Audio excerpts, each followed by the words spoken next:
हमें सब्सक्राइब और फॉलो करना ना भूलें ताकि आप क्रिकेट की कोई भी खबर मिस ना करें। टीम इंडिया ने इंग्लैंड को लगातार 2 टेस्ट मैचों में धूल चटाते हुए 4 मैचों की सीरीज में जोरदार वापसी की। चेन्नई में पहला टेस्ट मैच हारने के बाद विराट कोहली की कप्तानी वाली टीम की खूब आलोचना हुई थी। कप्तानी पर सवाल उठाए जा रहे थे। टीम इंडिया की आलोचना करने वालों में सबसे आगे इंग्लैंड के पूर्व कप्तान माइकल वॉन थे। अब जब टीम इंडिया ने बाउंस बैक किया तो वो अजीबोगरीब ढंग से अपना रिएक्शन दे रहे हैं। कभी वो इंग्लैंड क्रिकेट बोर्ड को निशाने पर लेते हैं और कभी रोटेशन पॉलिसी का विरोध करते हैं, तो कभी खराब पिच कहकर टीम इंग्लैंड का बचाव करते दिखाई देते हैं। अब उन्होंने एक आर्टिकल लिखा है जिसमें उन्होंने बताया है कि क्यों आईसीसी को खराब पिच बनाने से देशों को रोकने के लिए तेजी से काम करना होगा।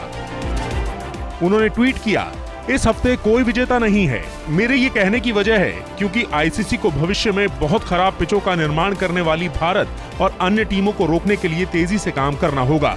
इंग्लैंड के पूर्व कप्तान माइकल वॉन ने कहा कि भारत जैसे शक्तिशाली देशों को इसके लिए जितनी अधिक छूट दी जाएगी, आईसीसी उतना ही अधिक बेअसर नजर आएगा। भारत जैसी पिच तैयार करना चाहता है, आईसीसी उसे इसके लिए छूट देती है और इससे टेस्ट क्रिकेट को नुकसान पहुंचता है। हालांकि इंग्लैंड के ही पूर्व कप्तान नासिर हुसैन इस बात से इत्तेफाक नहीं रखते कि पिच खराब थी। उन्होंने साफ तौर पर कहा कि ये पूरी तरह से मानसिकता से जुड़ा है और इंग्लैंड को सीरीज ड्रॉ कराने का तरीका ढूंढना होगा, जो कि उनके लिए एक अच्छा रिजल्ट होगा। इंग्लैंड को भारत के खिलाफ तीसरे टेस्ट मैच में 2 दिन के अंदर ही 10 विकेट से हार का सामना करना पड़ा। देखा जाए तो 3 महत्वपूर्ण पॉइंट रहे जहां इंग्लिश टीम फेल रही। अगर इंग्लैंड की टीम उन पॉइंट्स पर काम करती तो शायद वो भारत के खिलाफ इतनी आसानी से हथियार नहीं डालती। नासिर हुसैन ने कहा, ये तो तय है कि जब एशिया में खेलना है तो दुनिया के सबसे बेहतरीन स्पिन अटैक का सामना करना होगा। अगर मुकाबला भारत से हो तो ये विरोधी टीम के लिए और भी ज्यादा मुश्किल हो जाता है। अगर विरोधी टीम अच्छी तैयारी नहीं करती तो उसका मुकाबला जीतना तो दूर की बात है, वो फाइट करने में भी कामयाब नहीं हो पाती। यही हुआ इंग्लैंड के साथ। पहले टेस्ट मैच में जो रूट ने दोहरा शतक जड़ा तो टीम ने मैदान मार लिया, लेकिन उनके फेल होते ही बैटिंग चारों खाने चित्त हो गई। रिजल्ट सबके सामने है। हालांकि इंटरेस्टिंग बात यह है कि ज्यादातर बल्लेबाज सीधी गेंदों पर आउट हुए। वैसे अहमदाबाद में खेले गए डे नाइट टेस्ट मैच में 30 विकेट गिरे और खास बात ये रही कि इन 30 में से 21 बल्लेबाज सीधी गेंदों पर आउट हुए। इसका मतलब साफ है कि इसमें पिच का दोष नहीं है, बल्लेबाजों के खेलने की तकनीक में खामी है, क्योंकि वो गेंद को टर्न के लिए खेल रहे थे और गेंद सीधी रह जा रही थी। ऐसा भारत के बल्लेबाजों के साथ भी हुआ था, लेकिन इंग्लैंड ये मैच हार गया तो अब माइकल वॉन इंग्लिश बल्लेबाजों की तकनीक में खामी निकालने की बजाय पिच को दोष दे रहे हैं।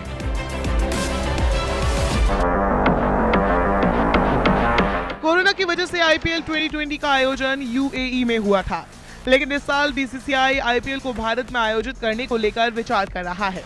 पहले खबरें थी कि बीसीसीआई मुंबई के ऐतिहासिक वानखेड़े, बेब्रॉन, जीवीआई पाटिल और रिलायंस स्टेडियम में बायो बबल बनाकर टूर्नामेंट का आयोजन कर सकता है। इसके साथ ही नॉकआउट मैचों का आयोजन अहमदाबाद में होगा, लेकिन अब महाराष्ट्र में कोरोना वायरस के बढ़ते मामलों के चलते बोर्ड को अब दूसरे ऑप्शंस तलाशने पर मजबूर होना पड़ा है।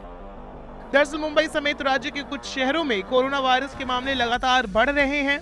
ऐसे में इस साल अप्रैल मई में होने वाले आईपीएल के आयोजन को लेकर मुश्किलें खड़ी हो गई है। एक रिपोर्ट के मुताबिक बीसीसीआई अब आईपीएल के 14वें सीजन के आयोजन के लिए 4-5 आयोजन स्थलों पर विचार कर रहा है।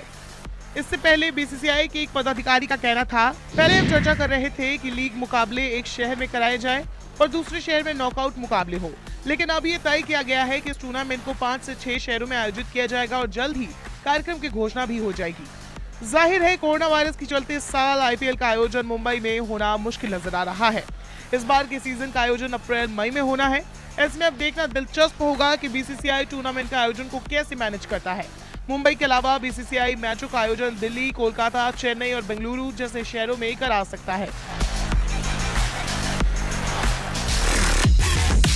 कुणाल पांड्या के बल्ले से इन दिनों बेहतरीन पारियां निकल रही हैं। कुणाल पांड्या ने विजय हजारे ट्रॉफी में छत्तीसगढ़ के खिलाफ नॉट आउट 130 रनों की पारी खेली। कुणाल पांड्या की इस दमदार पारी के बदौलत बड़ौदा की टीम ने छत्तीसगढ़ को 13 रनों से हरा दिया। विजय हजारे ट्रॉफी के इस सीजन में कुणाल पांड्या पहले भी शतक जड़ चुके हैं। उन्होंने त्रिपुरा के खिलाफ भी 127 रनों की पारी खेली थी, लेकिन छत्तीसगढ़ के खिलाफ तो उन्होंने कमाल ही कर दिया। बड़ौदा के कप्तान कुणाल पांड्या ने छत्तीसगढ़ के खिलाफ 100 गेंदों पर 20 चौकों और 3 छक्कों की मदद से नॉट आउट 133 रन बनाए। इस विजय हजारे ट्रॉफी में कुणाल पांड्या गेंद और बल्ले दोनों से शानदार प्रदर्शन कर रहे हैं। छत्तीसगढ़ के खिलाफ सेंचुरी लगाने से पहले भी उन्होंने इस सीजन में धमाकेदार प्रदर्शन किया है। विजय हजारे ट्रॉफी के सीजन में कुणाल पांड्या का ये दूसरा शतक रहा। इससे पहले उन्होंने त्रिपुरा के खिलाफ 97 गेंदों में 20 चौकों और 1 छक्के की मदद से जोरदार शतक जड़ा था और 127 रनों की बेहतरीन पारी खेली थी। यही नहीं, उन्होंने बाद में गेंद से भी कमाल दिखाते हुए 45 रन देकर 1 विकेट लिया था। कुणाल ने इस मैच से पहले गोवा के खिलाफ भी 71 रनों की शानदार पारी खेली थी। कुणाल पांड्या की इस पारी के बाद उनके छोटे भाई हार्दिक ने उनके लिए एक खास पोस्ट शेयर किया था। हार्दिक ने इस पोस्ट को अपने इंस्टाग्राम अकाउंट पर शेयर किया। इसमें उन्होंने अपने बड़े भाई कुणाल पांड्या के लिए लिखा, अब डैड तुम्हारे साथ हैं कुणाल, लव यू ब्रो।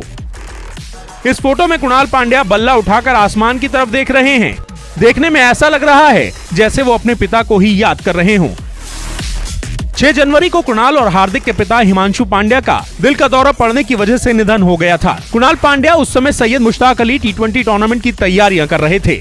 पिता के निधन की जानकारी मिलते ही कुणाल पांड्या टूर्नामेंट छोड़कर घर वापस चले गए।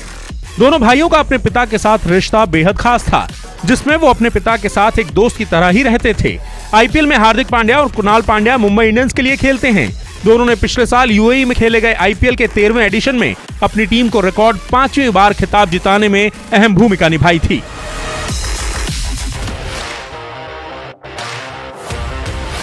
आईपीएल 14 के मिनी ऑक्शन में क्रिस मॉरिस को 16 करोड़ 25 लाख की कीमत में राजस्थान रॉयल्स ने खरीदा, जिसके साथ ही वो आईपीएल इतिहास में बोली लगाने वाले सबसे महंगे खिलाड़ी बन गए।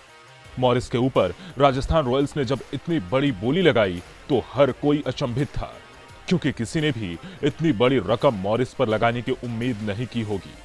ऐसे में राजस्थान रॉयल्स के सीईओ जैक लश मैक्रम का कहना है कि उनकी फ्रेंचाइजी को यह पता था कि क्रिस मॉरिस को खरीदने के लिए जोरदार बोली लगेगी।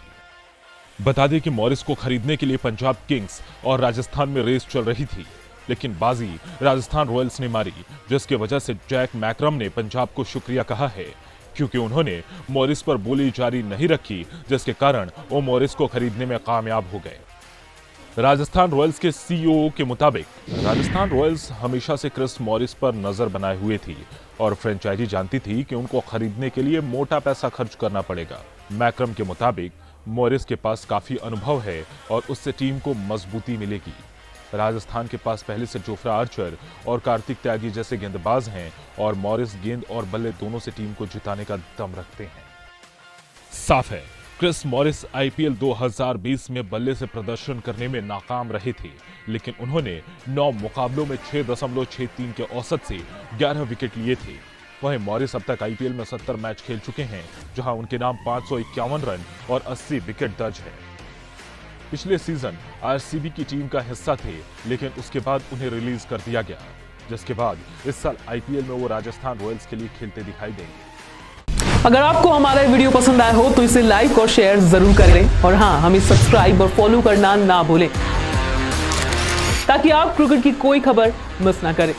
चाहे स्पोर्ट्स की ब्रेकिंग न्यूज हो या क्रिकेट का कोई अपडेट, प्लेयर्स की मस्ती हो या मैदान पर लाइव एक्शन,